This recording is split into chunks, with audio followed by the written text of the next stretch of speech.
হরে কৃষ্ণ। নমস্কার বন্ধুরা। হিন্দু ধর্মে একাদশী তিথি একটি বিশেষ গুরুত্বপূর্ণ তিথি।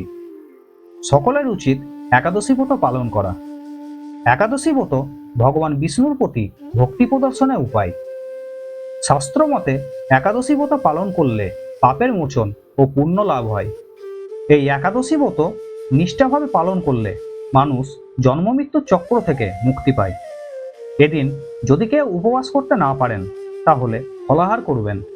তাই আজকের ভিডিওতে আষাঢ় কৃষ্ণপক্ষের মহাপুণ্যপ্রদায়িনী যোগিনী একাদশীর ব্রত কথা, এবছরের সময়সূচি, পালনের সময় ইত্যাদি বিষয়ে আমি আলোচনা করব। এই যোগিনী একাদশীর ব্রত পালন ও এর ব্রত কথা পাঠ এবং শ্রবণ করলে ৮৮,০০০ ব্রাহ্মণকে ভোজন করানোর সমান পুণ্য লাভ হয়। তাই বন্ধুরা, ভিডিওটি স্কিপ না করে সম্পূর্ণ দেখার চেষ্টা করুন। তাহলে চলুন এবার ভিডিওটি শুরু করা যাক। ব্রহ্মবৈবর্ত পুরাণে আষাঢ় মাসের কৃষ্ণপক্ষের একাদশী ব্রত মাহাত্ম্য যুধিষ্ঠির শ্রীকৃষ্ণ সংবাদরূপে বর্ণিত আছে।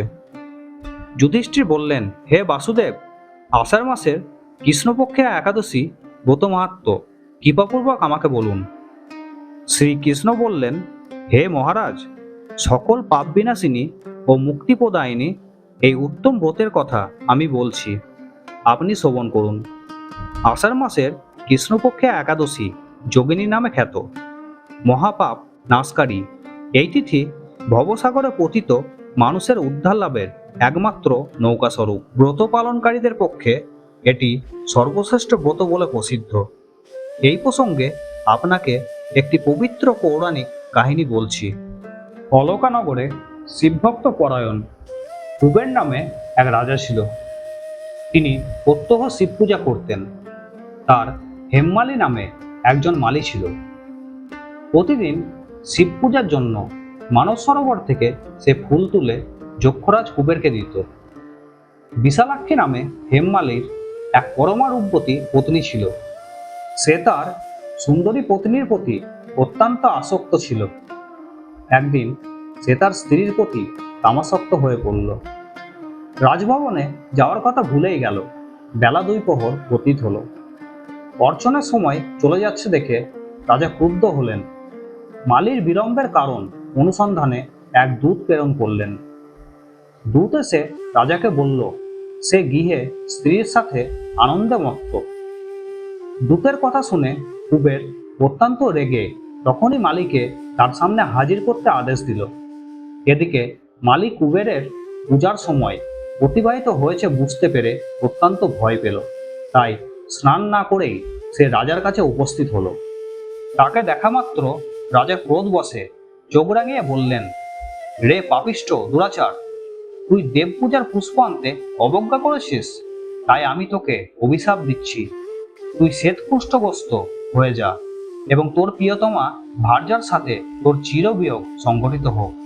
রে নীচ, তুই এখনই এই স্থান থেকে ভ্রষ্ট হয়ে অধোগতি লাভ কর।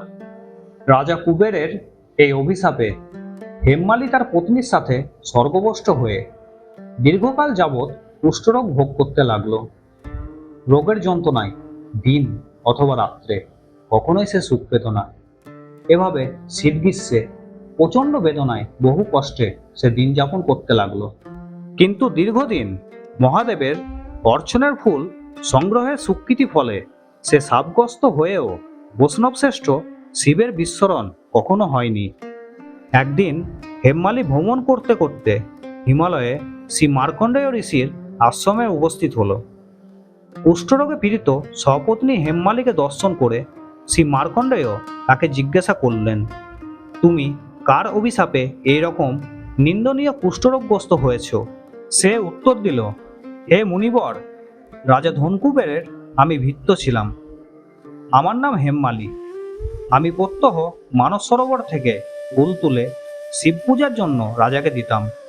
কিন্তু দুর্ভাগ্যক্রমে একদিন স্ত্রীর মনোরঞ্জন হেতু কামাসক্ত হওয়ায় সেই ফুল দিতে বিলম্ব হয়।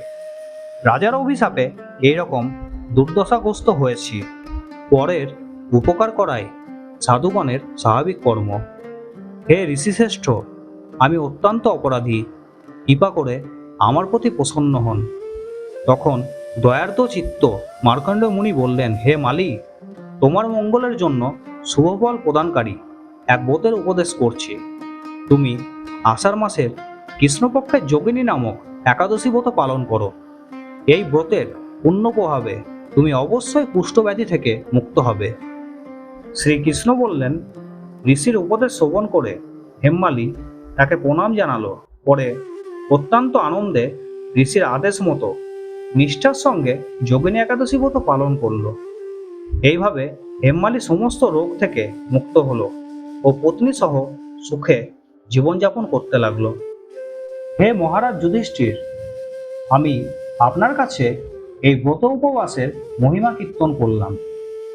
এই ব্রত পালনে ৮৮,০০০ ব্রাহ্মণকে ভোজন করানোর ফললাভ হয়। যে ব্যক্তি এই মহাপাপ বিনাশকারী ও পুণ্যফল প্রদায়ী যোগিনী একাদশীর কথা পাঠ এবং শ্রবণ করে, সে অচিরেই সর্বপাপ থেকে মুক্ত হবে। এই বছর এই যোগিনী একাদশী ব্রত পালিত হবে আগামী ২২শে জুন ২০২৫, অর্থাৎ বাংলার ৭ই আষাঢ় ১৪৩২ রবিবার। এবং এই যোগিনী একাদশী ব্রতর পালন হবে পরদিন, অর্থাৎ ২৩শে জুন ২০২৫, বাংলার ৮ই আষাঢ় ১৪৩২ সোমবার, সকাল ৪:৫৩ থেকে সকাল ৯:২০-র মধ্যে। তাহলে বন্ধুরা, আজকের ভিডিওটি আমি এখানেই শেষ করলাম। ভিডিওটি কেমন হয়েছে অবশ্যই কমেন্ট করে জানাবেন।